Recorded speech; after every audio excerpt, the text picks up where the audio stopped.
ಪ್ರೀತಿಯ ವಿದ್ಯಾರ್ಥಿಗಳೇ, ನಾವಿಂದು ನಮ್ಮ ಆಧುನಿಕ ಕನ್ನಡ ಕಾವ್ಯದಲ್ಲಿ ಕವಿಯ ದೃಷ್ಟಿಕೋನ ಬಹಳಷ್ಟು ವಿಸ್ತಾರವಾಗಿ ಹರಡಿಕೊಂಡಿದೆ. ಹೇಗಪ್ಪ ಅನ್ನೋದಾದ್ರೆ, ಕವಿಯು ನವನವೋನ್ಮೇಷ ಶಾಲಿನಿಯನ್ನಾಗಿ ಹೊಸದಾದಂತಹ ಕಾವ್ಯಗಳ ಹುಟ್ಟಿಗೆ ಕಾರಣಕರ್ತನಾಗಿದ್ದಾನೆ. ಹಾಗೆಯೇ ಈ ಕಾವ್ಯ ಪರಂಪರೆಯಲ್ಲಿ ಆಧುನಿಕ ಕನ್ನಡ ಸಾಹಿತ್ಯದಲ್ಲಿ ಹಲವಾರು ಕವಿಗಳು ಬರ್ತಾ ಇದ್ದಾರೆ. ಕುವೆಂಪು, ದ ರಾ ಬೇಂದ್ರೆ, ಮತ್ತೆ ಚೆನ್ನವೀರ ಕಣವಿ ಸಹ ಒಬ್ಬರು. ಇಲ್ಲಿ ಪ್ರತಿಯೊಬ್ಬನ ಬದುಕಿನಲ್ಲಿ ಗೆಳೆತನ ಅನ್ನುವಂಥದ್ದು ಮುಖ್ಯವಾಗಿದೆ ಅಲ್ವಾ ಮಕ್ಕಳೇ? ತಂದೆ ತಾಯಿಯರು, ಅಣ್ಣ ಅಕ್ಕ ತಂಗಿಯರು, ಮತ್ತೆ ಹೇಳ್ಕೊಳ್ಳದೆ ಇರುವಂತಹ ಹಲವಾರು ಕಷ್ಟ ನೋವುಗಳನ್ನ ನಾವೇನ್ ಮಾಡ್ತಾ ಇದೀವಿ, ಗೆಳೆತನದಲ್ಲಿ ಹೇಳ್ತಾ ಇದೀವಿ, ಫ್ರೆಂಡ್ಸ್ ಅಲ್ಲಿ ಹೇಳ್ಕೊತಾ ಇದೀವಿ. ಆದ್ರೆ ಇದು ಒಂದು ಗೆಳೆತನ ಅನ್ನುವಂತಹದ್ದು ಒಂದು ಪರಿಶುದ್ಧವಾದಂತಹ ಇದು ಆಗಿದೆ. ಇಲ್ಲಿ ಯಾವುದೇ ರೀತಿಯ ಭಯ, ಆತಂಕ ಅನ್ನುವಂಥದ್ದು ಇಲ್ಲ. ಇಡೀ ಒಂದು ಜಗತ್ತು ಭಯ, ಆತಂಕ ಹಾಗೂ ಭಯೋತ್ಪಾದನೆಯ ಒಂದು ಕರಿನೆರಳಿನಲ್ಲಿ ಸಿಲುಕಿ ಹಾಕೊಂಡಿದೆ, ನರಳಾಡ್ತಾ ಇದೆ. ಆದ್ರೆ ಇಡೀ ವಿಶ್ವವನ್ನೆಲ್ಲ ಒಗ್ಗೂಡಿಸಲಿಕ್ಕೆ ಇರುವಂತಹ ಒಂದು ಏಕಮಾತ್ರ ಸಾಧನವೇ ಸ್ನೇಹ ಸಂಬಂಧಗಳು ಅಲ್ವಾ? ನಾವು ಹಲವಾರು ಕಥೆಗಳನ್ನು ಕೇಳ್ತಾ ಇದೀವಿ. ಸ್ನೇಹಕ್ಕೆ ಮಾದರಿಯಾಗಿದ್ದಾರೆ ಅಲ್ವಾ? ಕೃಷ್ಣ ಕುಚೇಲ, ಇಂತಾನೆ ವಾಲಿ ಸುಗ್ರೀವ, ಹೀಗೆ ಸಂಬಂಧಗಳು ಪ್ರತಿಯೊಬ್ಬ ಮಾನವನ ಒಂದು ಹೃದಯದ ಮಿಡಿತವಾಗಿದೆ ಈ ಸ್ನೇಹ ಅಥವಾ ಗೆಳೆತನ. ಇದು ಜನ್ಮ ನೀಡಿದಂತಹ ತಂದೆ ತಾಯಿಯರನ್ನ ಮೀರುವಂತಹದ್ದಾಗಿದೆ ಇದು ಗೆಳೆತನ. ಅಷ್ಟೊಂದು ಹತ್ತಿರದ ಒಂದು ಬಾಂಧವ್ಯವನ್ನ ರೂಪಿಸುವಂತಹದ್ದು. ಇತಿಹಾಸದ ಪುರಾಣ ಕಥೆಗಳಲ್ಲಿ ನೋಡಿದಾಗ ಕೃಷ್ಣ ಸುಧಾಮ ಬರ್ತಾ ಇದ್ದಾರೆ, ಕರ್ಣ ದುರ್ಯೋಧನ, ಚಂದ್ರದಾಸ, ಅಮಾತ್ಯ ರಾಕ್ಷಸ, ಹೀಗೆ ಹಲವಾರು ಒಂದು ಉದಾಹರಣೆಗಳನ್ನ ಪುರಾಣ ಕಥೆಗಳಲ್ಲಿ ನಾವು ತಿಳ್ಕೊಂಡಿದ್ದೀವಿ ಮಕ್ಕಳೇ. ಹಾಗೆಯೇ ಅವರು ವೈಯಕ್ತಿಕವಾಗಿ ಅವರಲ್ಲಿ ಸ್ನೇಹಕ್ಕಾಗಿ ತಮ್ಮ ಪ್ರಾಣವನ್ನೇ ಮುಡುಪಾಗಿಟ್ಟಂತಹ ಹಲವಾರು ಕಥೆಗಳನ್ನ ನಾವು ನೋಡಿದ್ದೀವಿ. ಇಲ್ಲಿ ಯಾವುದೇ ರೀತಿಯ ಮೇಲು ಕೀಳು, ಭೇದ ಭಾವ ಅನ್ನುವಂಥದ್ದಿಲ್ಲ. ಗಂಡು ಹೆಣ್ಣೆಂಬ ತಾರತಮ್ಯವಿಲ್ಲದೆ ಎಲ್ಲರೂ ಪರಸ್ಪರ ನಂಬಿಕೆಯಲ್ಲಿ ಸ್ನೇಹ ಭಾವನೆಯಿಂದ ಇರುವಂತಹದನ್ನು ನಾವು ನೋಡಿದ್ದೇವೆ. ಹೀಗೆ ಸ್ನೇಹ ಬಾಂಧವ್ಯಗಳು ವೈಯಕ್ತಿಕವಾದಂತಹ ಒಂದು ನೆಲೆಗಟ್ಟಿನಲ್ಲಿ ಇದ್ದು ಇಡೀ ವಿಶ್ವವನ್ನೇ ಒಗ್ಗೂಡಿಸುವಂತಹ ಒಂದು ರೀತಿಯಲ್ಲಿ ಏಕಮಾತ್ರ ಮಂತ್ರವಾಗಿದೆ ಈ ಒಂದು ಗೆಳೆತನ ಅನ್ನುವಂತಹದ್ದು ಮಕ್ಕಳೇ. ಹಾಗಾದ್ರೆ ಈ ಗೆಳೆತನ ಅನ್ನುವಂತಹದ ಕುರಿತಾಗಿ ಇಲ್ಲಿ ಕವಿಯಾಗಿರುವಂತಹ ಚೆನ್ನವೀರ ಕಣವಿಯವರು ತುಂಬಾ ಸೊಗಸಾಗಿ ತಿಳಿಸಿದ್ದಾರೆ. ಗೆಳೆತನ ಅನ್ನುವಂಥದ್ದು ಒಂದು ಪರಿಶುದ್ಧವಾದಂತಹದ್ದು. ಇಲ್ಲಿ ಯಾವುದೇ ರೀತಿಯಲ್ಲಿ ಒಂದು ಗೊಂದಲಗಳಿಲ್ಲ, ಪರಸ್ಪರ ನಂಬಿಕೆ, ವಿಶ್ವಾಸ ಇರುತ್ತೆ. ಯಾವುದೇ ರೀತಿಯ ಹೆಣ್ಣು ಮತ್ತು ಗಂಡೆಂಬ ಭೇದ ಭಾವವಿಲ್ಲದೆ ಎಲ್ಲರೂ ಸಹ ಸಮಾನವಾದಂತಹ ರೀತಿಯಲ್ಲಿ ಬದುಕಿ ಬಾಳ್ತಾ ಇದ್ದಾರೆ ಅನ್ನುವಂಥದ್ದು ಹೇಳುವಂತಹ ಇದಾಗಿದೆ ಈ ಪದ್ಯ.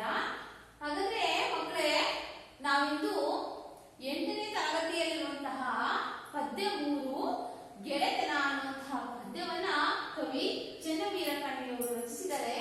ಹಾಗಾದ್ರೆ ನಾವಿಂದು ಮಕ್ಕಳೇ ಈ ಗೆಳೆತನ ಪದ್ಯದ ಕುರಿತಾಗಿ ಈ ಕವನದಲ್ಲಿ ಗೆಳೆತನದ ಪ್ರಾಮುಖ್ಯತೆ ಏನು, ಅದರ ಅಂಶಗಳೇನು ಅನ್ನುವಂಥದ್ದನ್ನು ನಾವಿಂದು ಪರಿಚಯ ಮಾಡ್ಕೊಳ್ಳೋಣ. ಹಾಗಾದ್ರೆ ಮಕ್ಕಳೇ, ನಾವಿಂದು ಕವಿಯಾಗಿರುವಂತಹ ಚೆನ್ನವೀರ ಕಣವಿಯವರ ಜೀವನ ಪರಿಚಯವನ್ನ ತಿಳಿದುಕೊಳ್ಳೋಣ. ಹಾಗಾದ್ರೆ ಮಕ್ಕಳೇ, ಎಲ್ಲರೂ ಪಠ್ಯಪುಸ್ತಕ ತಂದಿದ್ದೀರಲ್ವಾ? ಪುಟ ಸಂಖ್ಯೆ 102 ಅದರಲ್ಲಿ ಬರ್ತಾ ಇದೆ.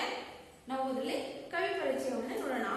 ಕವಿ ಪರಿಚಯಕ್ಕೆ ಸಂಬಂಧಿಸಿದಂಗೆ ನಿಮಗೆ 3 ಅಂಕದ ಪ್ರಶ್ನೆ ಬಂದೇ ಬರುತ್ತೆ.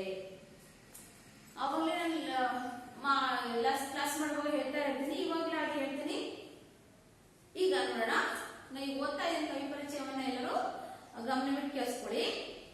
ಕನ್ನಡದ ಪ್ರಮುಖ ಕವಿಗಳಲ್ಲಿ ಚೆನ್ನವೀರ ಕಣವಿ 1928ರಲ್ಲಿ ಜನಿಸಿದರು. ಗದಗ ಜಿಲ್ಲೆಯ ಹೊಂಬಳದವರು. ನವೋದಯ ಮತ್ತು ನವ್ಯ ಮಾರ್ಗಗಳ ಸಮನ್ವಯ ಸಾಧಿಸಿದ ಕವಿ ಎಂದೇ ಪ್ರಸಿದ್ಧರು. ಕರ್ನಾಟಕ ವಿಶ್ವವಿದ್ಯಾನಿಲಯದ ಪ್ರಕಟಣಾ ಮತ್ತು ವ್ಯಾಸಂಗ ವಿಸ್ತರಣಾ ವಿಭಾಗದ ನಿರ್ದೇಶಕರಾಗಿ ಕಾರ್ಯನಿರ್ವಹಿಸಿದ್ದರು. ಆಕಾಶ ಬುಟ್ಟಿ, ಭಾವಜೀವಿ, ಮಧುಚಂದ್ರ, ದೀಪಧಾರಿ, ಮಣ್ಣಿನ ಮೆರವಣಿಗೆ, ನೆಲ ಮುಗಿಲು, ಕಾವ್ಯಾಕ್ಷಿ, ಚಿರಂತನ ದಾಹ ಇವರ ಪ್ರಮುಖ ಕವನ ಸಂಕಲನಗಳು. ಕರ್ನಾಟಕ ಅಕಾಡೆಮಿ ಗೌರವ ಪ್ರಶಸ್ತಿ 1981ರಲ್ಲಿ ಜೀವಧ್ವನಿ ಕವನ ಸಂಗ್ರಹಕ್ಕೆ ಕೇಂದ್ರ ಸಾಹಿತ್ಯ ಅಕಾಡೆಮಿ ಪ್ರಶಸ್ತಿ ದೊರಕಿವೆ. 1996ರಲ್ಲಿ ಹಾಸನದಲ್ಲಿ ನಡೆದ 65ನೆಯ ಅಖಿಲ ಭಾರತ ಕನ್ನಡ ಸಾಹಿತ್ಯ ಸಮ್ಮೇಳನದ ಅಧ್ಯಕ್ಷರಾಗಿದ್ದರು. ಗೆಳೆತನ ಕವನವನ್ನು ಚೆನ್ನವೀರ ಕಣವಿ ಅವರ ಆಕಾಶ ಬುಟ್ಟಿ ಕವನ ಸಂಕಲನದಿಂದ ಆಯ್ದು ಸಂಪಾದಿಸಿ ನಿಗದಿಪಡಿಸಿದೆ. ಈಗ ಮಕ್ಕಳೇ, ಈಗ ಈ ಚೆನ್ನವೀರ ಕಣವಿ ಕವಿಯು 1928ರಲ್ಲಿ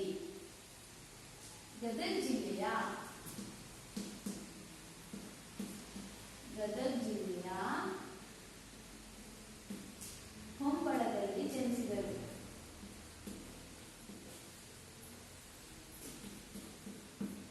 ಇವರು ಆಕಾಶ ಬುಟ್ಟಿ,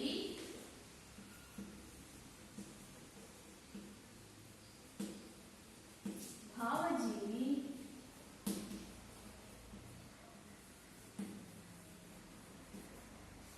ಮಧುಚಂದ್ರ,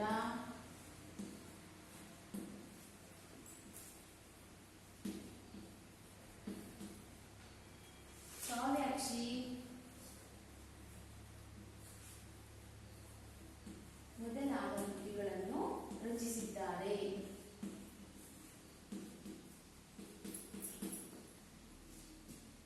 ಇವರಿಗೆ ಕರ್ನಾಟಕ ಅಕಾಡೆಮಿ ಪ್ರಶಸ್ತಿ ಬಂದಿದೆ. ಕರ್ನಾಟಕ ಅಕಾಡೆಮಿ ಪ್ರಶಸ್ತಿ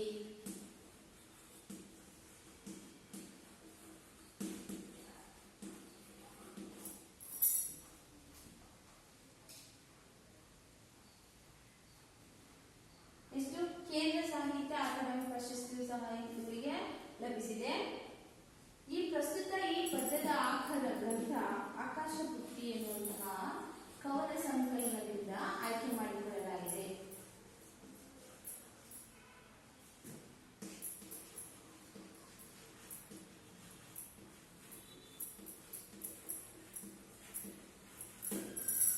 ಎನ್ನುವಂತಹ ಒಂದು ಕವನ ಸಂಕಲನದಿಂದ ಆಯ್ಕೆ ಮಾಡಿಕೊಳ್ಳಲಾಗಿದೆ. ಮಕ್ಕಳೇ, ನೀವು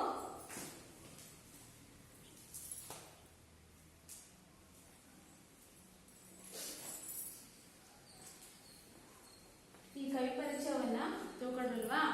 ಈಗ ಈ ಪ್ರಸ್ತುತ ಈ ಪದ್ಯದಲ್ಲಿ ಅಥವಾ ಈ ಕವನದಲ್ಲಿ ಕವಿ ಏನನ್ನ ಹೇಳಿಕೊಟ್ಟಿದ್ದಾರೆ ಅಂದ್ರೆ, ಈ ಗೆಳೆತನ ಅನ್ನುವಂತಹದ್ದು ಅದರ ಸವಿ ಹಾಗೂ ಅದರ ಮಹತ್ವ, ಅನ್ಯೋನ್ಯತೆ ಅನ್ನ ಹೇಳ್ತಾ ಇದ್ದಾರೆ. ಹಾಗೆ ಗೆಳೆತನಕ್ಕೆ ಪೌರಾಣಿಕವಾಗಿ, ಐತಿಹಾಸಿಕವಾಗಿ, ಸಮಕಾಲೀನವಾದಂತಹ ರೀತಿಯಲ್ಲಿ ತನ್ನದೇ ಆದಂತಹ ಒಂದು ಸ್ಥಾನಮಾನ ಇದೆ.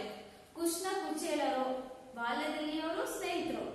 ಹಾಗೆಯೇ ಇದು ಕರ್ಣ ಹಾಗೂ ದುರ್ಯೋಧನ ಕುರುಕ್ಷೇತ್ರದ ಯುದ್ಧದ ಸಮಯದಲ್ಲಿ ದುರ್ಯೋಧನಿಗಾಗಿಯೇ ಕರ್ಣನು ತನ್ನ ಇಡೀ ಪ್ರಾಣವನ್ನೇ ಆತ ಮುಡುಪಾಗಿರ್ತಾನೆ ಸ್ನೇಹಕ್ಕಾಗಿ.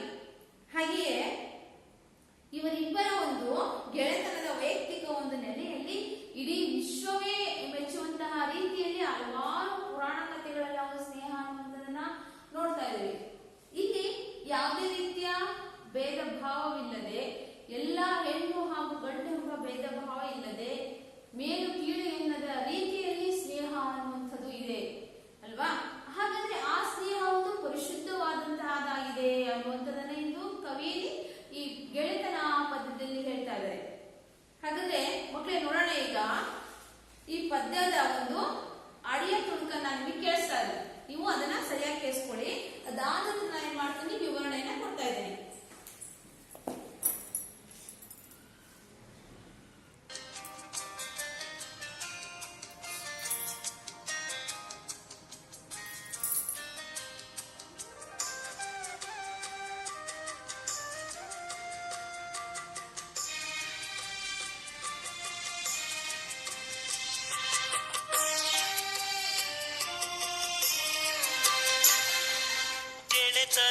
ಸುವಿಶಾಲ ಆಲದಡಿ ಪಸರಿಸಿಹ ಕಣ್ಣಿಳಲ ತಂಪಿನಲಿ ತಂಗಿರುವೆನು ಜೀವನದಾನಂತ ದುರ್ಬರ ಪವಣೆ ನೋವುಗಳ ಕಾವುಗಳ ಮೌನದಲ್ಲಿ ನುಂಗಿರುವೆನು ಗೆಳೆತನವೇ ಇಹಲೋಕಕ್ಕಿರುವ ಅಮೃತ ಅದನುಳಿದರೆ ನಿವುದು ಜೀವನೃತ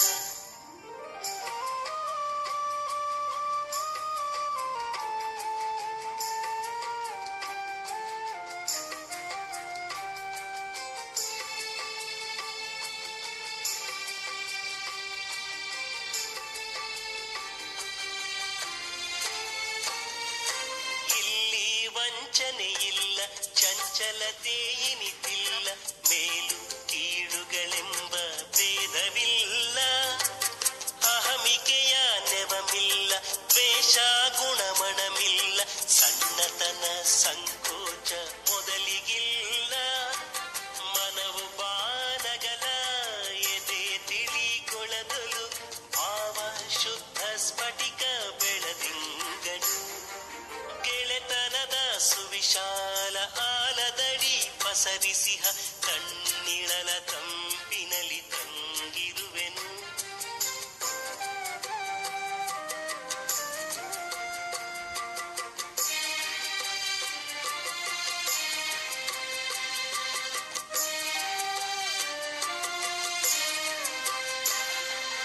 ಉಪ್ಪಿಗಿಂತಲೂ ರುಚಿಯು ತಾಯಿಗಿಂತಲೂ ಬಂದು ಇಲ್ಲೆಂಬ ಗಾದೆ ನುಡಿ ಕೇಳಿರುವೆನು ಗೆಳೆತನದ ಶುಚಿ ರುಚಿಯು ಇದಕ್ಕೂ ಮಿಗಿಲಾಗಿಹುದು ಎಂಬ ಸಾಹಸ ಮಾಡಿ ದೋಷವೇನು ಕಂಡವರೇನು ಬಲ್ಲರಿದನು ಉಂಡವನು ಕಂಡಿಹನು ಇದರ ಹದನು ಗೆಳೆತನದ ಸುವಿಶಾಲ ಆಲದಡಿ ಪಸರಿಸಿಹ ಕಣ್ಣಿಳಲ ತಂಪಿನಲಿ ತಂಗಿರುವೆನು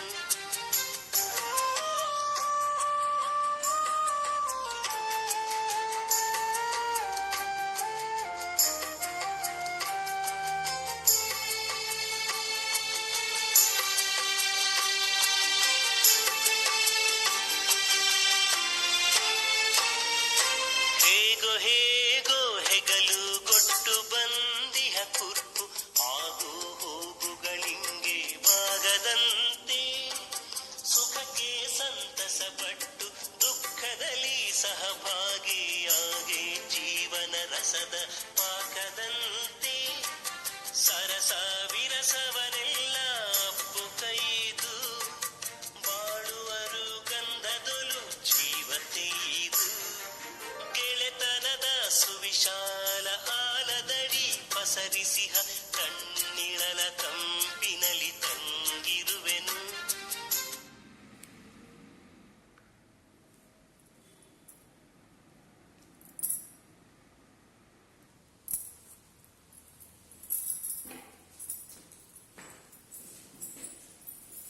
ಮಕ್ಕಳೇ, ಈ ಗೆಳೆತನ ಪದ್ಯದ ಆಡಿನ ತುಣುಕನ್ನ ನೀವು ಕೇಳಿದ್ರಲ್ವಾ? ಈಗ ನಾನು ಒಂದೊಂದೇ ಪ್ಯಾರವನ್ನ ಓದ್ತಾ ಹೋಗ್ತೀನಿ, ವಿವರಣೆಯನ್ನ ಕೊಡ್ತೀನಿ. ನೀವೇನ್ ಮಾಡಿ ಅದನ್ನ ಸಾರಾಂಶನ ಬರ್ಕೊಳ್ಳಿತಾ? Page number 3. ಗೆಳೆತನದ ಸುವಿಶಾಲ ಆಲದಡಿ ಪಸರಿಸಿಹ ತಣ್ಣೆಲಳ ತಂಪಿನಲ್ಲಿ ತಂಗಿರುವೆನು. ಜೀವನ ಅನಂತ ದುರ್ಭರ ಭವಣೆ ನೋವುಗಳ ಕಾವುಗಳ ಮೌನದಲ್ಲಿ ನುಂಗಿರುವೆನು. ಗೆಳೆತನವೇ ಇಹಲೋಕ ಇರುವ ಅಮೃತ ಅದನುಳಿದರೆ ನಿವುದು ಜೀವನೃತ. ಇಲ್ಲಿ ವಂಚನೆ ಇಲ್ಲ, ಚಂಚಲತೆ ಎನಿತಿಲ್ಲ, ಮೇಲು ಕೀಳುಗಳೆಂಬ ಭೇದವಿಲ್ಲ. ಅಹಮಿಕೆಯ ನೆವ ಇಲ್ಲ, ದ್ವೇಷ ಗುಣ ಇಲ್ಲ, ಸಣ್ಣತನ ಸಂಕೋಚ ಮೊದಲಿಗಿಲ್ಲ. ಮನವು ಬಾನಗಲ ಎದೆ ತಿಳಿಗೊಳದೊಲು ಭಾವ ಶುದ್ಧ ಸ್ಫಟಿಕ ಬೆಳದಿಂಗಳು. ಉಪ್ಪಿಗಿಂತಲೂ ರುಚಿಯು ತಾಯಿಗಿಂತಲೂ ಬಂದು ಇಲ್ಲ ಗೆಳೆತನದ ಶುಚಿ ರುಚಿಯು ಇದಕ್ಕೂ ಮಿಗಿಲಾಗಿರುವುದು ಎಂಬ ಸಾಹಸ ಮಾಡೇ ದೋಷವೇನು ಕಂಡವರೇನು ಬಲ್ಲರಿದನು ಉಂಡವನು ಕಂಡಿಹನು ಇದರಾದನು ಹೇಗೋ ಹೆಗಲು ಕೊಟ್ಟು ಬಂದಿಹ ಕೂರ್ಪು ಆಗು ಹೋಗುಗಳಿಂಗೆ ಬಾಗದಂತೆ ಸುಖಕ್ಕೆ ಸಂತಸ ಪಟ್ಟು ದುಃಖದಲ್ಲಿ ಸಹಭಾಗಿ ಆಗೆ ಜೀವನ ರಸದ ಪಾಕದಂತೆ ಸರಸ ವಿರಸವನ್ನೆಲ್ಲ ಅಪ್ಪು ಕೈದು ಬಾಳುವರು ಗಂಧಗಳು ಜೀವತ್ತೆದು. ಮಕ್ಕಳೀಗ ನಾನು ಪದವನ್ನು ಓದಿದಲ್ವಾ, ಪದಗಳ ಅರ್ಥವನ್ನ ಹೇಳ್ತಾ ಇದ್ದೀನಿ, ಅದು ನೋಟ್ ಮಾಡ್ಕೊಳ್ಳಿ. ಅದಾನಂತರ ಸಾರಾಂಶ ಹೇಳೋಣ.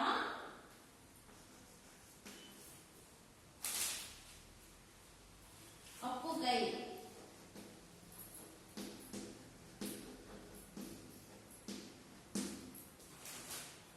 ಒಪ್ಪಿಕೊಳ್ಳು,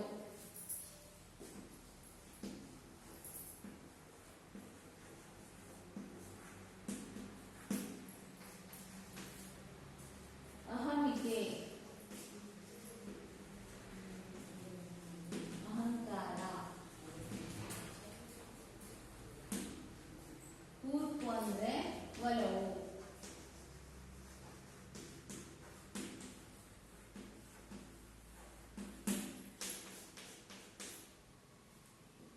ಚಂಚಲತೆ, ಸ್ಥಿರವಲ್ಲದ,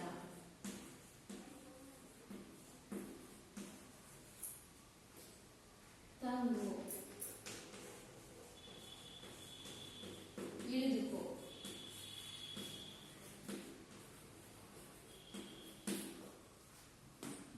ದೋಷ,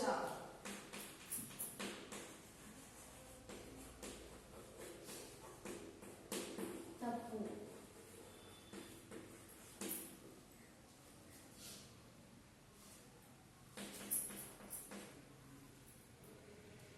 ಬಾಗು ಅಂದ್ರೆ ಮಣಿ,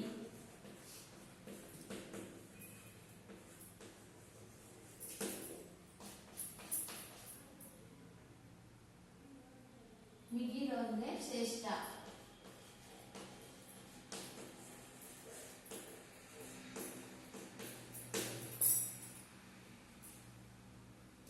ವಂಚನೆ ಅಂದ್ರೆ ಮೋಸ, ಹದ ಅಂದ್ರೆ ಪಕ್ವತೆ, ಸರಿಯಾದಂತಹ ಒಂದು ಸ್ಥಿತಿ. ಮಿಗಿಲು ಅಂದ್ರೆ ಶ್ರೇಷ್ಠ. ನೋಡ್ಕೊಂಡ್ರೆ ಮಕ್ಕಳೇ,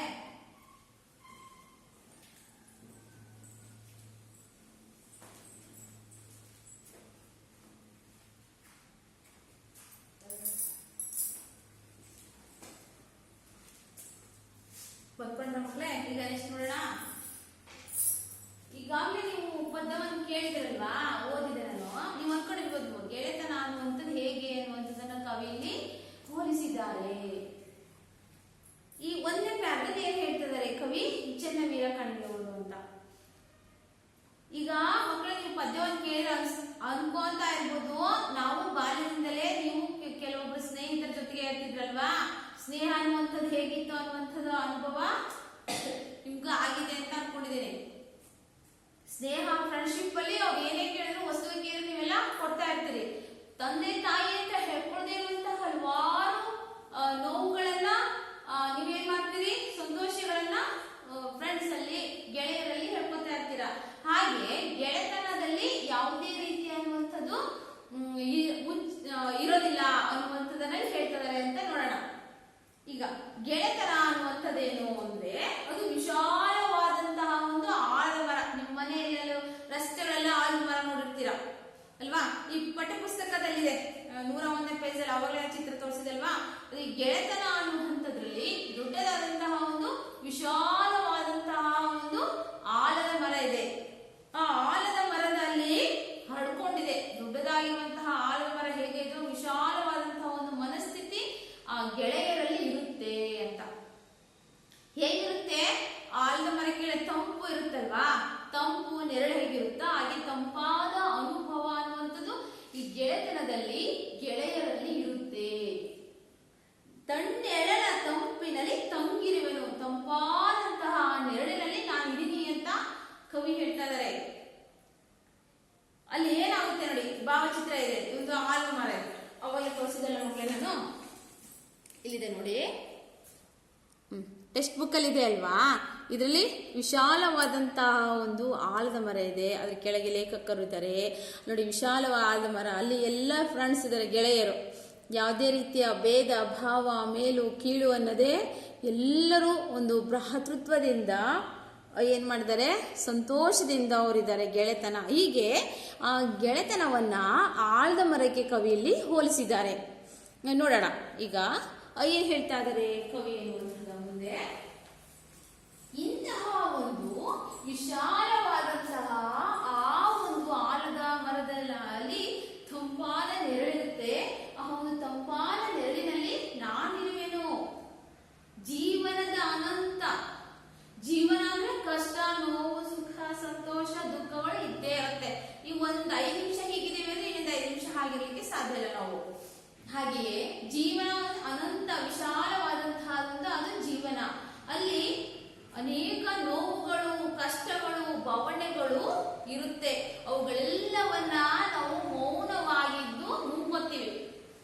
ಮೌನದಿಂದ ನೋವುಗಳನ್ನ ಅನುಭವಿಸ್ತಾ ಇದೀವಿ. ಆ ಕಡೆ ಯಾರ ಹತ್ರ ಹೇಳಿಕ್ಕಾಗೋದಿಲ್ಲ, ಕಷ್ಟಗಳನ್ನ ನೋವುಗಳನ್ನು ಹೇಳಿಕ್ಕಾಗಲ್ಲ. ಅಂತಹ ಒಂದು ಪರಿಸ್ಥಿತಿ ಇರುವಾಗ ನಾವು ಏನ್ ಮಾಡ್ತಾ ಇದೀವಿ, ಗೆಳೆತನವೇ ಇಹಲೋಕಕ್ಕಿರುವ ಅಮೃತ. ಈ ಗೆಳೆತನೇ ಒಂದು ಅಮೃತದ ಹಾಗೆ. ಅಮೃತ ಅಂದ್ರೆ ನೋಡಿ, ಸಮುದ್ರ ಮಂಥನ ಮಾಡುವಾಗ ಅಮೃತ ಉದ್ಭವಿಸುತ್ತೆ. ದೇವತೆಗಳಿಗೆ ಅಮೃತವನ್ನು ಕೊಡ್ತಾ ಇದ್ದಾರೆ. ಅಮೃತ ಅಂದ್ರೆ ಶ್ರೇಷ್ಠವಾದದ್ದು.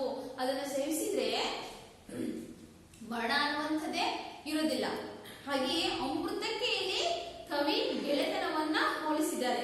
ಇಂತಹ ಆ ಅಮೃತಕ್ಕೆ ಸಮಾನವಾದಂತಹದ್ದು ಈ ಗೆಳೆತನ. ಅದನ್ನು ಉಳಿದರೆ ಇರುವುದು ಜೀವನಮೃತ. ಯಾವ ವ್ಯಕ್ತಿ ಗೆಳೆತನ ಇಲ್ವೋ ಅವನು ಇದ್ದೂ ಸತ್ತ ಹಾಗೆ. ಅಮೃತಕ್ಕಿಂತ ಹಾಗೆ ಇರುವಂತಹದ್ದು ಈ ಸ್ನೇಹ. ಅದು ಯಾವ ವ್ಯಕ್ತಿಯಲ್ಲಿರಲ್ವೋ ಅದು ಇದ್ದು ಸತ್ತ ಹಾಗೆ. ಜೀವನ್ಮೃತ, ಬದುಕಿದ್ದು ಸತ್ತಂತಿರುವ ಹಾಗೆ. ಅದನ್ನುಳಿದರೇನುವುದು ಅದು ಯಾರಲ್ಲಿಲ್ವೋ ಗೆಳೆತನ ಅನ್ನುವಂಥದ್ದು ಆ ರೀತಿ ಇದ್ದ ಹಾಗೆ ಅನ್ನುವಂಥದ್ದನ್ನ ಹೇಳ್ತಾ ಇದ್ದಾರೆ ಕವಿ.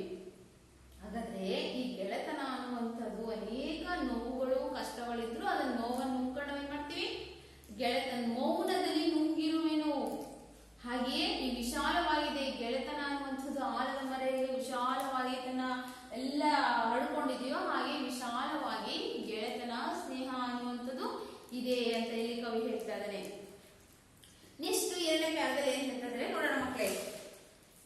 ಇಲ್ಲಿ ವಂಚನೆ ಇಲ್ಲ, ಚಂಚಲತೆ ನಿಂತಿಲ್ಲ, ಮೇಲು ಕೀಳುಗಳೆಂಬ ಭೇದವಿಲ್ಲ, ಅಹಮಿಕೆಯ ನೆವವಿಲ್ಲ, ದ್ವೇಷ ಗುಣಮಣಂ ಇಲ್ಲ, ಸಣ್ಣತನ ಸಂಕೋಚ ಮೊದಲಿಗಿಲ್ಲ, ಮನವು ಬಾನಗಲ ಎದೆ ತಿಳಿಗೊಳಗಳು, ಭಾವ ಶುದ್ಧ ಸ್ಫಟಿಕ ಬೆಳದಿಂಗಳು. ಮಕ್ಕಳೇ, ಈ 2ನೇ ಪ್ಯಾರದಲ್ಲಿ ಏನು ಹೇಳಿ ಕೊಟ್ಟಿದ್ದಾರೆ ಕವಿ ಅನ್ನೋದಾದ್ರೆ, ಈ ಗೆಳೆತನ ಸ್ನೇಹದಲ್ಲಿ ಯಾವುದೇ ವಂಚನೆ ಇಲ್ಲ, ಮೋಸ ಇಲ್ಲ. ಅಂದ್ರೆ ಈ ಮಾತು ಕೊಟ್ಟಿರ್ತಾರೆ, ತುಂಬಾ ಕಷ್ಟ ಇದೆ, ಇಷ್ಟೊಂದು ಸಾಲ ದುಡ್ಡು ಕೊಡಪ್ಪ ಅಂದ್ರೆ ಇಸ್ಕೊಂಡ್ಬರ್ತಾರೆ, ಅದನ್ನ ತಿರುಗ ಕೊಡೋದಿಲ್ಲ. ಕೆಲವರು ಮೋಸ ಮಾಡ್ತಾರೆ. ಹೀಗೆ ಮೋಸ, ವಂಚನೆ ಅನ್ನುವಂತಹ ಗೆಳೆತನದಲ್ಲಿಲ್ಲ. ಚಂಚಲತೆ ಅನ್ನುವಂಥದ್ದಿಲ್ಲ. ಆ ಟೈಮಲ್ಲಿ ನಿನಗೆ ಕಷ್ಟ ಕಾಲ ಆಗಿದೆ, ನಾನು ಆ ಟೈಮಲ್ಲಿ ನಿನಗೆ ಸಹಾಯ ಮಾಡ್ತೇನೆ ಅಂತ ಹೇಳಿ ಮಾಡದೇ ಇರುವಂತಹ ಒಂದು ಚಂಚಲ ಮನಸ್ಸು ಅನ್ನುವಂಥದ್ದು ಆ ಗೆಳೆತನದಲ್ಲಿ ಇಲ್ಲಂತೆ. ಮೇಲು ಕೀಳುಗಳೆಂಬ ಭೇದವಿಲ್ಲ. ನೀ ಮೇಲು ಜಾತಿಯವನು, ನೀ ಕೆಳ ಜಾತಿಯವನು, ಬೇರೆ ಧರ್ಮದವನು, ಆ ಧರ್ಮ ಈ ಧರ್ಮ ಅನ್ನುವಂತಹ ಯಾವುದೇ ರೀತಿಯ ಭೇದ ಭಾವ ಅನ್ನುವಂತಹದ್ದು ಈ ಗೆಳೆತನದಲ್ಲಿ ಇಲ್ಲ. ಅಹಂ ಇಲ್ಲ. ಅಹಂ ನಾನೇ ಶ್ರೇಷ್ಠ, ನಾನೇ ನನ್ನಿಂದ ಆಗ್ಬೇಕು. ಅಹಂಕಾರ, ನಾ ಶ್ರೀಮಂತ, ನನಗೆ ತುಂಬಾ ದುಡ್ಡಿದೆ, ಕಾರು ಬಂಗ್ಲೆ ಇದೆ, ನಾನೇ ಹೆಚ್ಚು ಅನ್ನುವಂತಹ ಒಂದು ಅಹಂ ಭಾವ, ಅಹಂಕಾರ, ಸೊಕ್ಕು ಅಂತ ಹೇಳ್ತೀವಿ ನಾವು ಗ್ರಾಮೀಣ ಭಾಷೆಯಲ್ಲಿ. ಅಹಂಕಾರ, ಸೊಕ್ಕು ಅನ್ನುವಂಥದ್ದು ಆ ಗೆಳೆತನದಲ್ಲಿ ಇಲ್ಲ. ಅವ್ನು ಬಡವ ಆಗಿರ್ಬೋದು, ಅವ್ನು ಕೂಲಿ ಮಾಡುವಂತ ವ್ಯಕ್ತಿ ಆಗಿರ್ಬೋದು, ಆದ್ರೆ ಅವನ ಮನಸ್ಸನ್ನ, ಹೃದಯವನ್ನು ನೋಡಿ ಏನ್ ಮಾಡ್ತಾರೆ, ಗೆಳೆತನ ಅನ್ನುವಂಥದ್ರಲ್ಲಿ ಯಾವುದೇ ರೀತಿಯ ಆ ಭೇದ ಭಾವ ಅನ್ನುವಂಥದ್ದು ಇಲ್ಲ ಮಕ್ಕಳೇ. ಇಲ್ಲಿ ದ್ವೇಷ ಮಾಡುವಂತಹ ಒಂದು ಗುಣ ಇರೋದಿಲ್ಲ. ದ್ವೇಷ ಒಬ್ರನ್ನ ಕಂಡ್ರೆ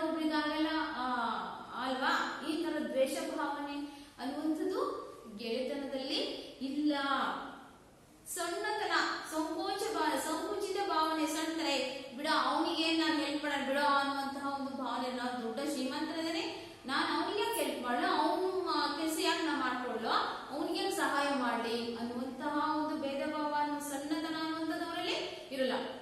ಯಾರೋ ಒಬ್ಬ ಸ್ನೇಹಿತನಿಗೆ ಅವ್ನು ಬಡವ ಆಗಿರ್ತಾನೆ, ಅವನು ಹುಷಾರಿರೋದಿಲ್ಲ, ಅವನಿಗೇನೋ ಹಾಸ್ಪಿಟ್ಲಿಗೆ ಕರ್ಕೊಂಡು ಹೋಗ್ಬೇಕಾಗ್ತದೆ, ದುಡ್ಡಿನ ಅವಶ್ಯಕತೆ ಇರುತ್ತೆ. ಆಗ ಶ್ರೀಮಂತ ಸ್ನೇಹ ಏನ್ ಮಾಡ್ತಾನೆ, ಅವನೇನಾದ್ರೂ ಇಲ್ಲ ಕೊಡೋ, ನನಗೇನಾದ್ರೂ ದುಡ್ಡು ಕೊಡ, ನಾನೇ ಅವ್ನಿಗೆ ದುಡ್ಡು ಕೊಡ್ಲಿ ಅವನಿಗೆ ಅಂತಂದು ಏನಾದ್ರು ಅಂತಾನ ಆತ? ಇಲ್ಲ ಇಲ್ಲ. ಅವ್ನು ಎಷ್ಟೇ ಅವನು ಸ್ನೇಹ ಫಸ್ಟ್ ಇಂಪಾರ್ಟೆಂಟು.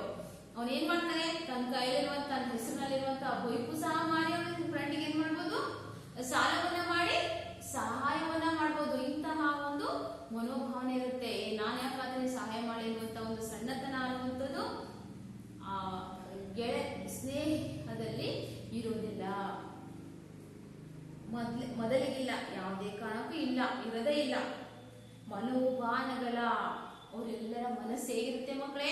ಬಾನ ಅಂದ್ರೆ ಆಕಾಶದಷ್ಟು ವಿಶಾಲವಾದಂತಹ ಒಂದು ಮನಸ್ಸು, ಅಲ್ಲಿ ಪರಿಶುದ್ಧವಾದಂತಹ ಮನಸ್ಸು ಆ ಗೆಳೆತನದಲ್ಲಿ ಇರುತ್ತೆ. ಎದೆ ತಿಳಿ ಒಳಗಲು ಪರಿಶುದ್ಧವಾದಂತಹ ಅವರ ಹೃದಯ ಇದ್ದು, ಭಾವ ಶುದ್ಧ ಸ್ಫಟಿಕ ಬೆಳದಿಂಗಳು ಹುಣ್ಣಿಮೆಯ ಒಂದು ಬೆಳದಿಂಗಳು ಹುಣ್ಣಿಮೆ ಚಂದ್ರ ನೋಡ್ಬೇಕು ನೀವು, ಆ ಒಂದು ಬೆಳಕು ಪರಿಶುದ್ಧವಾಗಿ ಹೊಳಿತಾ ಇರುತ್ತಲ್ವಾ ಸ್ಫಟಿಕದ ಹಾಗೆ. ಹಾಗೆ ಇವರ ಮನಸ್ಸು ಪರಿಶುದ್ಧವಾದಂತಹ ಬೆಳದಿಂಗಳಿನ ಹಾಗೆ ಸ್ನೇಹ ಅನ್ನುವಂಥದ್ದು ಪರಸ್ಪರರಲ್ಲಿ ಇರುತ್ತೆ ಎಂದು ಕವಿ ಇಲ್ಲಿ ಹೇಳ್ತಾ ಇದ್ದಾರೆ. ಕವಿ ಎಲ್ಲಿ ತಂಗಿದ್ದಾರೆ ಮಕ್ಕಳೇ? ಕವಿ ಎಲ್ಲಿ ತಂಗಿದ್ದಾರೆ? ವಿಶಾಲವಾದಂತಹ ಆಲದ ಮರದ ತಣ್ಣೆರ ತಂಪಿನಲ್ಲಿ ಕವಿ ಇರುವರು, ತಂಗಿರುವರು ಅಲ್ಲಿ ಇದ್ದಾರೆ. ನೆಕ್ಸ್ಟ್ 3ನೇ ಪ್ಯಾರ ನೋಡೋಣ.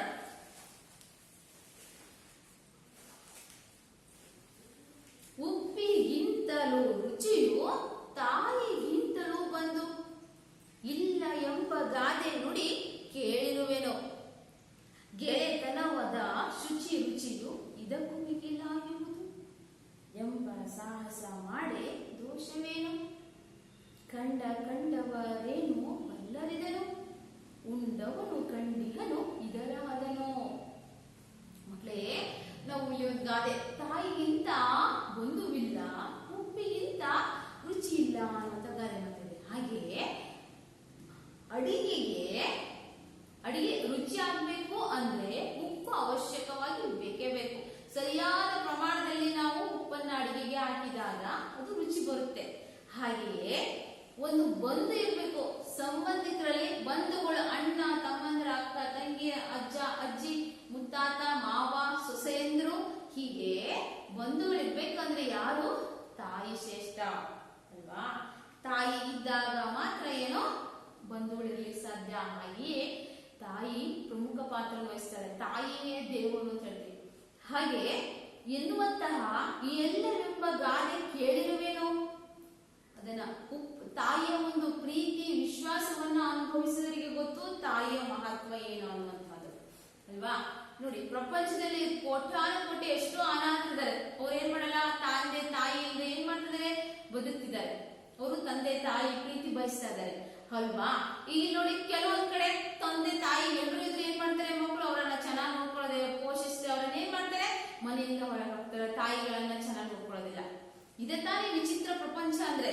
ಹಾಗೆಯೇ ತಂದೆ ತಾಯಿಯ ಮಹತ್ವವನ್ನು ಅರಿತವರು ನಿಜವಾದಂತಹ ಒಬ್ಬ ಮನುಷ್ಯನಾಗಲಿಕ್ಕೆ ಸಾಧ್ಯ.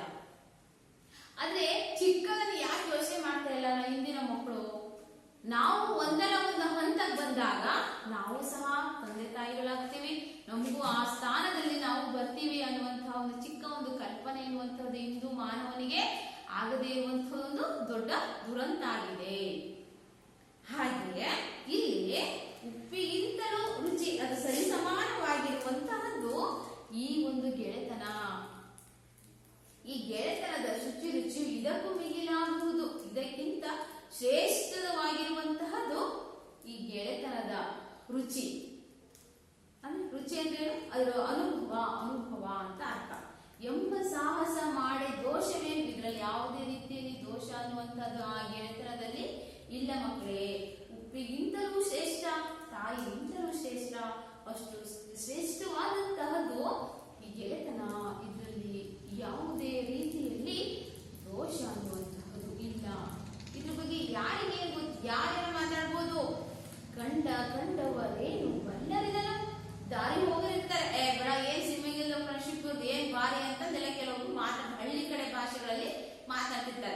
ಹಾಗೆ ಕಂಡವರಿಗೆ ಗೊತ್ತಿರುತ್ತೆ ಈ ಸ್ನೇಹದ ಬೆಲೆ ಅನ್ನುವಂಥದ್ದು ಅಂತ ಕವಿ ಹೇಳ್ತಾರೆ.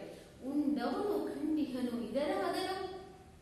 ಇದನ್ನ ಊಟ ಮಾಡಿದವನು ಅಂದ್ರೆ ಒಂದು ರುಚಿಯಾದ ಅಡಿಗೆ ಮಾಡ್ತಿದ್ರೆ ಊಟ ಮಾಡಿದವರಿಗೆ ಗೊತ್ತಿರ್ತದೆ ಟೇಸ್ಟ್ ಅಂತ ಅಲ್ವಾ. ಕಂಡವನು ನೋಡಿರುವನು, ನೋಡಿದ ತಕ್ಷಣ ಅದು ಹೇಳಕ್ಕಾಗತ್ತಾ?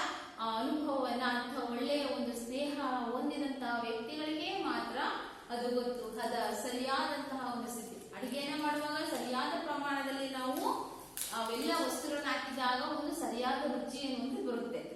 ಹಾಗೆಯೇ ಈ ಸ್ನೇಹ ಅನ್ನುವಂತಹದನ್ನ ಎಲ್ಲ ಉತ್ತಮವಾದಂತಹ ಸ್ನೇಹವನ್ನ ಮಾಡಿದವರಿಗೆ ಮಾತ್ರ ಗೊತ್ತು ಅದರ ಬೆಲೆ, ಅದರ ರುಚಿ, ಅದರ ಹದ ಅನ್ನುವಂಥದ್ದು. ಹಾಗೆ ಅದನ್ನು ನೋಡಿದವರಿಗೆ ಗೊತ್ತು, ಅದನ್ನ ಸ್ನೇಹವನ್ನ ಅನುಭವಿಸಿದವರಿಗೆ ಗೊತ್ತು ಅನ್ನುವಂಥದ್ದನ್ನ ಇಲ್ಲಿ ಕವಿ ಹೇಳ್ತಾ ಇದ್ದಾರೆ. ಮಕ್ಕಳಿಗೆ ಅರ್ಥ ಆಯ್ತಲ್ವಾ? ಈಗ ನೆಕ್ಸ್ಟ್ ನೋಡೋಣ. ಇಲ್ಲಿ ನಿಮಗೆ ಇದು ಉಪ್ಪಿಗಿಂತಲ ರುಚಿಯು ತಾಯಿಗಿಂತಲ ಬಂದು, ಇದು ನಿಮಗೆ 6 ಸಾಲಿದೆಯಲ್ಲ, 1 2 3 4 5 6 ಸಾಲು ಕಂಠಪಾಠ ಪದ್ಧತಿ ಇದೆ.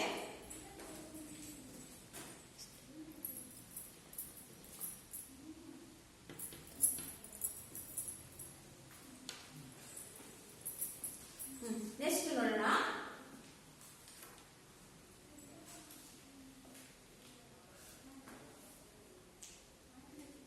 ನೆಕ್ಸ್ಟ್ ಹೇಗೋ ಹೆಗಲು ಗೊಟ್ಟು ಬಂದಿಹ ಕೂರ್ಪು ಆಗು ಹೋಗುಗಳಿಂಗೆ ಭಾಗದಂತೆ ಸುಖಕ್ಕೆ ಸಂತಸ ಪಟ್ಟು ದುಃಖದಲ್ಲಿ ಸಹಭಾಗಿ ಆಗೆ ಜೀವನ ರಸದ ಪಾಕದಂತೆ ಸರಸ ವಿರಸವನ್ನೆಲ್ಲ ಅಪ್ಪು ಕೈದು ಬಾಳುವರು ಗಂಧದೊಲು ಜೀವ ತೆಯ್ದು. ಇಲ್ಲಿ ಸ್ನೇಹದಲ್ಲಿ ಹೇಗಿರುತ್ತೆ ಅಂತ ಹೇಳ್ತಾರೆ ಕವಿ. ಹೇಗೋ ಒಬ್ಬರಿಗೆ ಒಬ್ಬರು ಹೆಗಲು ಕೊಟ್ಟು ಏನ್ ಮಾಡ್ತಾರೆ, ಪ್ರೀತಿಯಿಂದ ಇರ್ತಾರೆ. ಅಂದ್ರೆ ಒಬ್ಬರ ಕಷ್ಟಕ್ಕೆ ಮತ್ತೊಬ್ಬರು ಸಹಾಯವನ್ನ ಮಾಡ್ತಾರೆ. ಅನೇಕ ಕಷ್ಟಗಳಲ್ಲಿ, ಸಂತೋಷಗಳಲ್ಲಿ, ಹಬ್ಬ ಹರಿದಿನಗಳಲ್ಲಿ ಏನ್ ಮಾಡ್ತಾರೆ, ಅವರೆಲ್ಲರೂ ಇರ್ತಾರೆ. ಕೂರ್ಪು, ಒಲವು, ಪ್ರೀತಿಯಿಂದ ಅವರೆಲ್ಲರೂ ಏನ್ ಮಾಡ್ತಾರೆ, ಸ್ನೇಹಿತರು ಇರ್ತಾ ಇದ್ದಾರೆ. ಆವು ಹೋಗುಗಳಿಗೆ ಭಾಗದಂತೆ ಮುಂದೆ ಆಗುವಂತಹ ಅವಾಂತರಗಳು, ನೋವುಗಳು, ಕಷ್ಟಗಳು, ದುರಂತಗಳಿಗೆ ಹೆದರದೆ ಭಾಗದಂತೆ ಮಣಿಯದಂತೆ ಇವರು ಸ್ನೇಹಿತರು ಇರ್ತಾ ಇದ್ದಾರೆ ಮಕ್ಕಳಿಗೆ. ಫಸ್ಟ್ ಏನ್ ಮಾಡ್ತಾರೆ, ಸುಖಕ್ಕೆ ಸಂತಸ ಪಟ್ಟು ದುಃಖದಲ್ಲಿ ಸಹಭಾಗಿಯಾಗಿ ಏನ್ ಮಾಡ್ತಾರೆ, ಸುಖ ಸಂತೋಷ ಹಬ್ಬ ಹರಿದಿನಗಳಲ್ಲಿ ಎಲ್ಲ ಹಬ್ಬಗಳಲ್ಲಿ ಅವ್ರ ಧರ್ಮಕ್ಕೆ ಹೋಗ್ತಾರೆ, ಇವ್ರ ಧರ್ಮಕ್ಕೆ ಅವ್ರು ಬಂದು ಎಲ್ಲ ಒಂದು ಹಬ್ಬ ಹರಿದಿನಗಳಲ್ಲಿ ಸ್ನೇಹಿತರೆಲ್ಲರೂ ಸೇರ್ತಾ ಇದ್ದಾರೆ. ಸೇರಿ ಸಂತೋಷದಿಂದ ಭೋಜನವನ್ನು ಊಟ ಮಾಡ್ತಾರೆ. ಹಾಗೆ ಅವರ ದುಃಖದ ದಿನಗಳಲ್ಲಿಯೂ, ನೋವಿನ ದಿನಗಳಲ್ಲಿ, ಕಷ್ಟದ ದಿನಗಳಲ್ಲಿಯೂ ಪರಸ್ಪರರು ಸಹಭಾಗಿಯಾಗಿ ಒಬ್ಬರಿಗೆ ಒಬ್ಬರು ಧೈರ್ಯವನ್ನ ಕೊಟ್ಟು, ಹೆಗಲಿಗೆ ಹೆಗಲನ್ನ ಕೊಟ್ಟು, ಸಹಾಯ ಸಹಕಾರವನ್ನ ಮಾಡಿ ಅವರೆಲ್ಲರೂ ಜೊತೆಯಾಗಿ ಇರ್ತಾರೆ. ಜೀವನ ರಸದ ಪಾಕದಂತೆ. ಹೇಗೆ ಒಂದು ಜೀವನ ಅನ್ನುವಂಥದ್ದು ರಸಪಾಕ. ಅಡಿಗೆಯಲ್ಲಿ ಉಪ್ಪು, ಖಾರ, ಹುಳಿ ಜಾಸ್ತಿ ಆತಂದ್ರೆ ನಾವು ಊಟ ಮಾಡ್ತೀವ, ಖಾರ ಜಾಸ್ತಿ ಊಟ ಮಾಡ್ತೀವಿ, ಹಾಗೆ ಜೀವನದಲ್ಲಿ ಅಲ್ವಾ. ಹೀಗೆ ರುಚಿಯಾದ ಅಡಿಗೆ, ಹದಭರಿತವಾದಂತಹ ಸಿಹಿಯಾದಂತಹ ಭೋಜನ ಭಕ್ಷ್ಯಗಳಿದ್ದಾಗ ಮಾತ್ರ ರುಚಿಯಾದಂತಹ ಒಂದು ರಸದ ಪಾಕದ ಹಾಗೆ ಸರಸ ವಿರಸವನ್ನೆಲ್ಲ ಅಪ್ಪು ಕೈದು ಅವರಲ್ಲಿ ಜಗಳಗಳು, ಒಂದೊಂದು ಸರಸಗಳು, ಜಗಳಗಳು, ವಿರಸಗಳು ಇವೆಲ್ಲವುಗಳ ಮಧ್ಯದಲ್ಲಿ ಅವ್ರು ಏನ್ ಮಾಡ್ತಾರೆ, ಪರಸ್ಪರರು ಅಪ್ಪುಗೆಯಿಂದ ಪ್ರೀತಿಯಿಂದ ಬಾಳ್ತಾ ಇದ್ದಾರೆ. ಹೇಗೆ ಒಂದೊಂದು ಸ್ವಲ್ಪ ಹೊತ್ತು ಜಗಳ ಆಡ್ತಾರೆ, ಮತ್ತೆ ಪುನಃ ಪ್ರೀತಿಯಿಂದ ಸ್ನೇಹಿತರೆಲ್ಲರೂ ಜೊತೆಗೂಡಿ ಒಗ್ಗಟ್ಟಿನಿಂದ ಅಪ್ಪುಗೆಯಿಂದ ಅವರೆಲ್ಲರೂ ಇರ್ತಾ ಇದ್ದಾರೆ. ಹೇಗೆ ಬಾಳುವರು, ಗಂಧದಲು ಜೀವ ತೆಯ್ದು. ಶ್ರೀಗಂಧ ಅದನ್ನು ತೆಗೆದಾಗ ಮಾತ್ರ ಅದು ಪರಿಮಳ, ನೋಡಿದ ತಕ್ಷಣ ಪರಿಮಳ ಬರುತ್ತ, ಸ್ಮೆಲ್ ಸುವಾಸನೆ ಇರುವಂಥದ್ದು ಇಲ್ಲ. ಅದನ್ನ ನೀರು ಹಾಕಿ ತೆಯ್ದು ಹೋದಾಗ ಮಾತ್ರ ಶ್ರೀಗಂಧದ ಒಂದು ಗಂಧದ ಪರಿಮಳ ಬರುತ್ತೆ.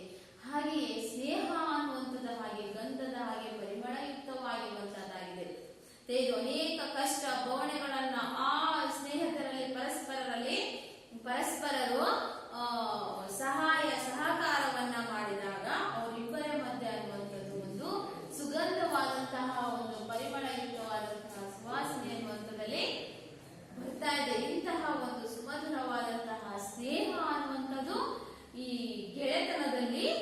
ಕೊಡ್ತಾ ಇದೆ ಅನ್ನುವಂಥದ್ದನ್ನ ಕವಿ ಇಲ್ಲಿ ಹೇಳ್ತಾ ಇದ್ದಾರೆ.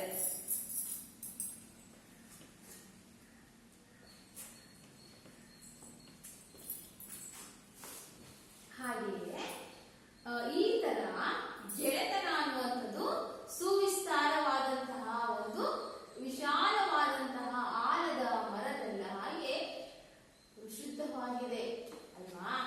ಇಲ್ಲಿ ಯಾವುದೇ ರೀತಿಯಲ್ಲಿ ಭಯ ಆತಂಕ ಅನ್ನುವಂಥದ್ದಿಲ್ಲ.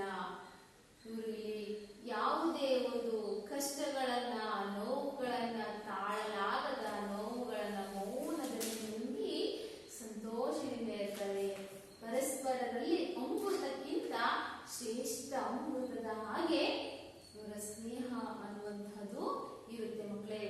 ಇಲ್ಲಿ ಯಾವುದೇ ರೀತಿಯಲ್ಲಿ ವಂಚನೆ ಅನ್ನುವಂಥದ್ದಿಲ್ಲ, ಮೋಸ ಇಲ್ಲ, ಮೇಲು ಕೀಳುಗಳೆಂಬ ಅಹಂಕಾರ ಭೇದವಿಲ್ಲ. ಇಲ್ಲಿ ಯಾವುದೇ ರೀತಿಯಲ್ಲಿ ಅಹಂಕಾರ ಅನ್ನುವಂಥದ್ದಿಲ್ಲ, ದ್ವೇಷ ಅಸೂಯೆ ಅನ್ನುವಂಥದ್ದಿಲ್ಲ, ಸಣ್ಣತನ ಭಾವನೆ ಇಲ್ಲ, ಸಂಕೋಚ ಭಾವನೆ ಇಲ್ಲ, ಸಣ್ಣತನ ಭಾವನೆ ಇಲ್ಲ. ಹಾಗೆಯೇ ಇವರ ಮನಸ್ಸು ಅನ್ನುವಂಥದ್ದು ಆಕಾಶದಷ್ಟು ವಿಶಾಲವಾದಂತಹ ಒಂದು ಪರಿಶುದ್ಧವಾದಂತಹ ಮನಸ್ಸು. ಎದೆ ತಿಳಿದ್ದು ಹೃದಯ ಅಂದರೆ ಪರಿಶುದ್ಧವಾದ ತಿಳಿ ಮುಗಿಲಿನ ಹಾಗೆ, ತಿಳಿ ನೀರಿನ ಹಾಗೆ ಪರಿಶುದ್ಧವಾದಂತಹ ಒಂದು ಮನಸ್ಥಿತಿ ಈ ಗೆಳೆಯರಲ್ಲಿದೆ. ಹಾಗೆಯೇ ಇವರ ಭಾವ ಶುದ್ಧ ಸ್ಫಟಿಕ ಬೆಳದಿಂಗಳು. ಇವ್ರ ಮನಸ್ಸು ಭಾವನೆ, ಇವರ ನೋಟ ಈ ಹುಣ್ಣಿಮೆಯ ಚಂದಿರನ ಹಾಗೆ ಆಕಾಶದಲ್ಲಿ ತುಂಬಾ ಪರಿಶುದ್ಧವಾಗಿ ಬಿಳಿಯಲ್ಲಿ ಹೊಳಿತಾ ಇರ್ತಾರಲ್ವಾ, ಅದು ನೋಡಿದರೆ ಅನುಭವ ಗೊತ್ತಿರುತ್ತೆ. ಆ ರೀತಿಯಲ್ಲಿ ಪರಿಶುದ್ಧವಾಗಿರುವಂತಹದ್ದು ಈ ಸ್ನೇಹ ಬೆಳದಿಂಗಳಿನ ಹಾಗೆ ಪರಿಶುದ್ಧವಾಗಿದೆ ಅಂತ ಇಲ್ಲಿ ಕವಿ ಹೇಳ್ತಾ ಇದ್ದಾರೆ. ಹಾಗೆಯೇ ತಾಯಿಗಿಂತ ಹಾಗೆ ಅಡಿಗೆಗೆ ಉಪ್ಪಿಗಿಂತ ರುಚಿಯು ತಾಯಿಗಿಂತ ಬಂಧು, ಹಾಗೆ ಈ ಗಾದೆ ಮಾತಿನ ಹಾಗೆ ಇವರ ಸ್ನೇಹ ಅನ್ನುವಂಥದ್ದು ಪರಸ್ಪರ ಇದೆ. ಈ ರುಚಿಯನ್ನ, ಈ ಗೆಳೆತನವನ್ನ ಅನುಭವಿಸಿದವರಿಗೆ ಗೊತ್ತು ಇದರ ಶ್ರೇಷ್ಠತೆ ಏನು ಅನ್ನುವಂಥದ್ದನ್ನ ಕವಿ ಇಲ್ಲಿ ಹೇಳ್ತಿದ್ದಾರೆ. ಕಂಡವರೇನು ಇದನ್ನು ಹೇಳಿಕೆ ಸಾಧ್ಯ ಇಲ್ಲ. ಇದರ ಸ್ನೇಹವನ್ನ ಅನುಭವಿಸುವವರಿಗೆ ಮಾತ್ರ ಈ ಗೆಳೆತನದ ಒಂದು ಮಹತ್ವ ಗೊತ್ತು ಅಂತ ಕವಿ ಇಲ್ಲಿ ಹೇಳ್ತಾರೆ. ಹಾಗೆ ಇವರು ಒಬ್ಬರಿಗೆ ಒಬ್ಬರು ಹೆಗಲು ಕೊಟ್ಟು ಪ್ರೀತಿ ಒಲವು ವಿಶ್ವಾಸದಿಂದ ಆಗು ಹೋಗುಗಳಿಗೆ ಎದೆಗುಂದದೆ ಧೈರ್ಯವಾಗಿ ಒಬ್ಬರಿಗೊಬ್ಬರು ಜೊತೆಗೂಡಿ ಕೆಲಸ ಕಾರ್ಯಗಳನ್ನು ಮಾಡ್ತಾ ಇದ್ದಾರೆ ಅಂತ ಹೇಳ್ತಾರೆ. ಹಾಗೆಯೇ ಇವರು ಸುಖ ಸಂತೋಷಗಳಿಗೆ ಇಬ್ಬರು ಪರಸ್ಪರ ಭಾಗಿಯಾಗ್ತಾ ಇದ್ದಾರೆ. ಇವರ ಜೀವನ ಒಂದು ರುಚಿಯಾದ ರಸಪಾಕದ ಹಾಗೆ ಇವರ ಜೀವನ ಅನ್ನುವಂತಹದ್ದು ಇದೆ. ಇವರ ಒಂದು ಗೆಳೆತನದಲ್ಲಿ ಯಾವುದೇ ರೀತಿಯ ಜಗಳ ಅನ್ನುವಂಥದ್ದಿಲ್ಲ, ಸರಸ ವಿರಸಗಳು ಇರುತ್ತೆ. ಅದರ ಜೊತೆಗೆ ಪರಸ್ಪರರಲ್ಲಿ ಅಪ್ಪಿಗೆಯಿಂದ ಪ್ರೀತಿಯಿಂದ ಇವರು ಇದ್ದಾರೆ.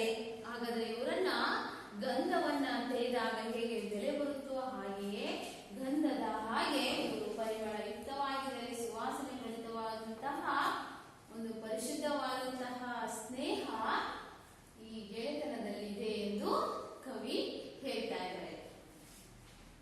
ಮಕ್ಕಳೇ, ಹೀಗೆ ಕವಿಯು ಈ ಗೆಳೆತನದ ಸವಿ ಹಾಗೂ ಮಹತ್ವ, ಒಂದು ಅನ್ಯೋನ್ಯತೆಯನ್ನ ತುಂಬಾ ಸೊಗಸಾಗಿ ಹೋಲಿಸಿ ವರ್ಣಿಸಿ ಹೇಳ್ತಾರೆ. ಹಾಗಾದ್ರೆ ಈ ಇಂದಿನ ಆಧುನಿಕ ಪ್ರಪಂಚದಲ್ಲಿ ಇಂತಹ ಒಂದು ಗೆಳೆತನ ಇರಬೇಕು ಅನ್ನುವಂಥದ್ದೇ ಒಂದು ಕವಿಯ ಆಶಯ ಅಲ್ವಾ. ಇಂತಹ ಒಂದು ಪರಿಶುದ್ಧವಾದಂತಹ ಒಂದು ಗೆಳೆತನ ಇರಬೇಕು. ವ್ಯವಹಾರಿಕವಾಗಿ ಈಗಿನ ಒಂದು ಕಾಲದಲ್ಲಿ ಎಲ್ಲಾ ವ್ಯಕ್ತಿಗಳು ಬರೀ ದುಡಿಮೆ ಅಲ್ವಾ, ಕಾಸಿದ್ದರೆ ದುಡಿಮೆ ಅಲ್ವಾ. ಈಗ ದುಡಿಮೆಗೋಸ್ಕರನೇ ಏನ್ ಮಾಡ್ತಾರೆ ಎಲ್ಲಾ ವ್ಯಕ್ತಿಗಳು ಜೀವನವನ್ನು ಮಾಡ್ತಿದ್ದಾರೆ ಅಲ್ವಾ.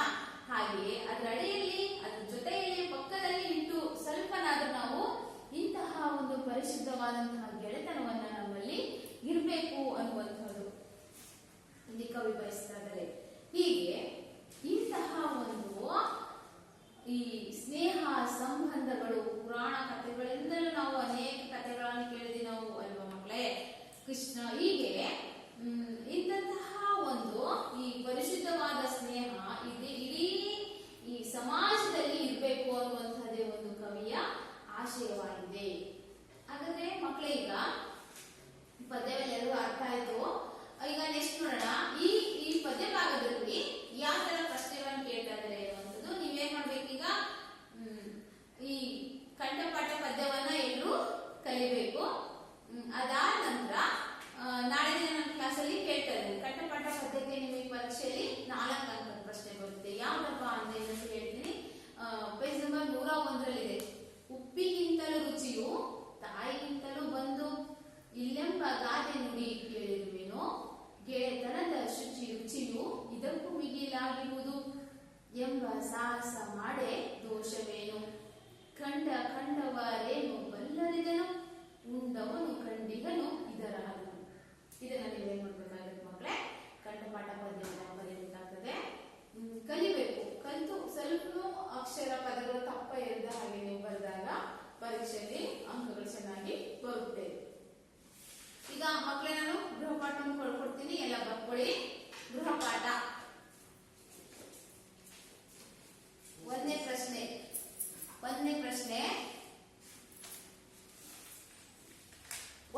ಬರ್ಕೊಳ್ಳಿ ಮಕ್ಕಳೇ.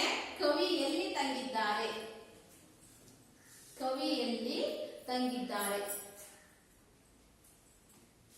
ಎರಡನೇ ಪ್ರಶ್ನೆ, ಗೆಳೆತನದ ಮನಸ್ಸಿನ ಭಾವನೆ ಹೇಗಿದೆ?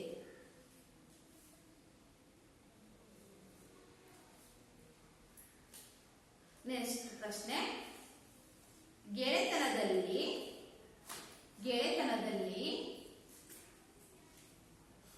ಯಾವ ದುರ್ಗುಣಗಳು ಇಲ್ಲವೆಂದು ಹೇಳಲಾಗಿದೆ? ಯಾವ ದುರ್ಗುಣಗಳು ಇಲ್ಲವೆಂದು ಹೇಳಲಾಗಿದೆ?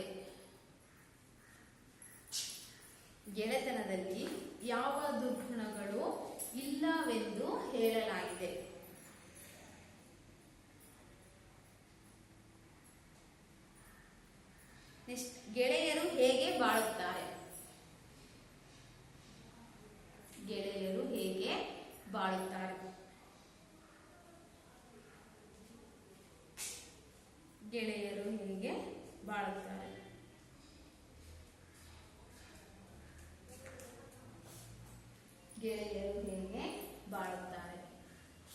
ಮಕ್ಕಳೇ, ಈಗ ನಾನು ನಿಮಗೆ ಒಂದು ಏನಪ್ಪ ಅಂದ್ರೆ, ನಿಮ್ಮ ಬಾಲ್ಯದಿಂದ ಆದಂತಹ ಒಂದು ಗೆಳೆತನದ ಅನುಭವಗಳನ್ನ ಬರಬೇಕು.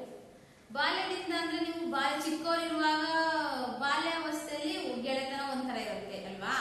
ಅದಾದ ತಕ್ಷಣ ಪ್ರೈಮರಿ ಹಂತದಲ್ಲಿ ಒಂಥರ, ಹೈಸ್ಕೂಲಿಗೆ ಬಂದಾಗ ಒಂಥರ, ಈಗ ಇಲ್ಲಿಂದ ಬಾಲ್ಯದಿಂದ ಇಲ್ಲಿಯವರೆಗೂ ಯಾವ ರೀತಿ ನೀವು ಗೆಳೆತನದ ಅನುಭವಗಳು ಪರಸ್ಪರರಲ್ಲಿ ಹೇಗೆ ಸಹಾಯ ಮಾಡಿದ್ರಿ, ಹೇಗೆ ಅನ್ನುವಂಥದ್ದನ್ನ, ಒಂದು ಗೆಳೆತನದ ಅನುಭವವನ್ನ ನಿಮ್ಮದೇ ಆದಂತಹ ಒಂದು ಮಾತಿನಲ್ಲಿ ಬರ್ಕೊಂಡು ಬರ್ಬೇಕು ಮಕ್ಕಳೇ.